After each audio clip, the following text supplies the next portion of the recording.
Keselamatan dalam penerbangan menjadi faktor utama dan harus mendapatkan perhatian serius dari maskapai.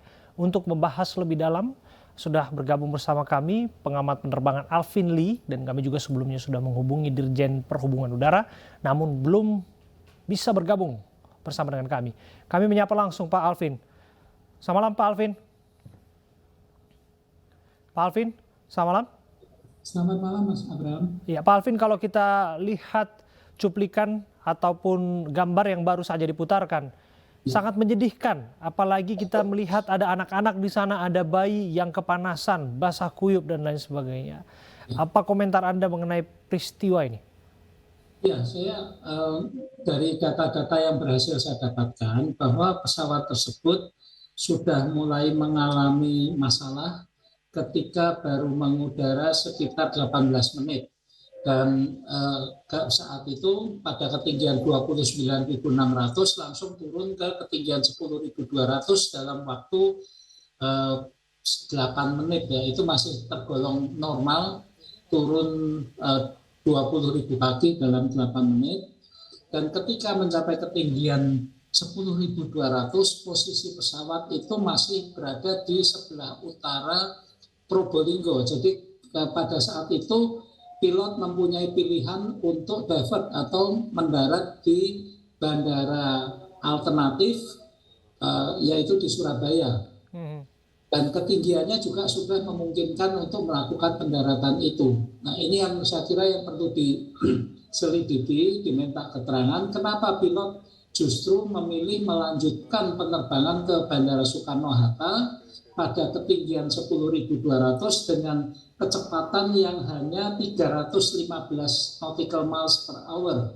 Ini jauh di bawah normalnya sekitar 500-an nautical miles per hour. Sebentar Pak Alvin, SOP-nya seharusnya yang bersangkutan kembali ataupun melakukan pendaratan darurat ya di sana. Namun memilih untuk melanjutkan perjalanan dengan mematikan suhu mesin pendingin begitu.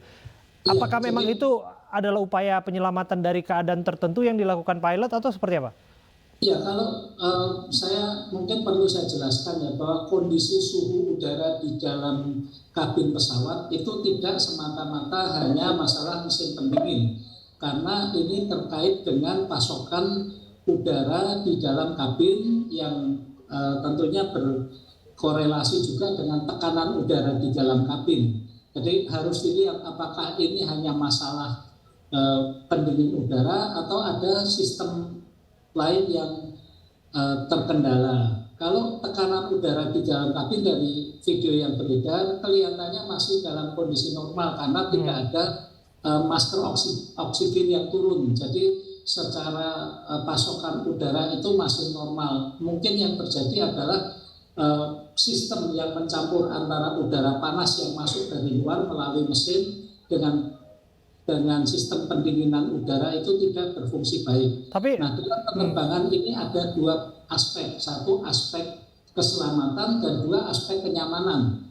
Mungkin dari aspek keselamatan tidak begitu terganggu, tapi dari aspek kenyamanan ini jelas di bawah standar. Tapi sampai di sana Pak Alvin ya, saya tidak ingin masuk lebih dalam mengenai bagaimana aspek keselamatan dan kenyamanan diperdebatkan. Tapi kalau di sana ada anak-anak dan kita lihat anak-anak itu kepanasan dan lain sebagainya, bukankah semestinya kita berpikir bisa sewaktu-waktu hal yang buruk terjadi kepada mereka dengan keadaan yang seperti itu, Pak Alvin? Dan harusnya memang itu tanggung jawab dari maskapai dan cabin crew untuk memastikan itu tidak terjadi. Setuju. Jadi walaupun untuk keselamatan mungkin tidak terlalu terpengaruh, tapi dari aspek kenyamanan penumpang itu sudah jauh di bawah standar. Dan pilot mempunyai opsi waktu itu mempunyai pilihan untuk mendarat di Bandara Juanda Surabaya. Pada saat pesawat mengalami masalah itu masih sekitar jam 17.15 Bandara Surabaya masih buka. Jadi dan pesawat juga sudah turun ke ketinggian 10.000, itu sudah sangat memungkinkan untuk mendarat di Surabaya.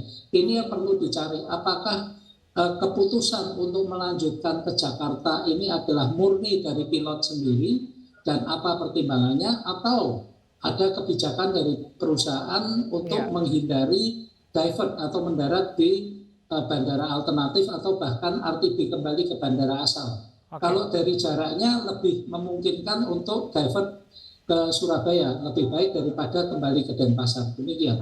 Dan itu tidak dilakukan, dan tindakan itu harus dilakukan penyelidikan lebih lanjut untuk memastikan peristiwa serupa tidak terulang, dan apakah memang ada sanksi kita tunggu nanti ya. Terima kasih sekali lagi Pak Alvin Lee, pengamat penerbangan, sudah menyampaikan komentar dan pendapatnya terkait dengan kasus ini.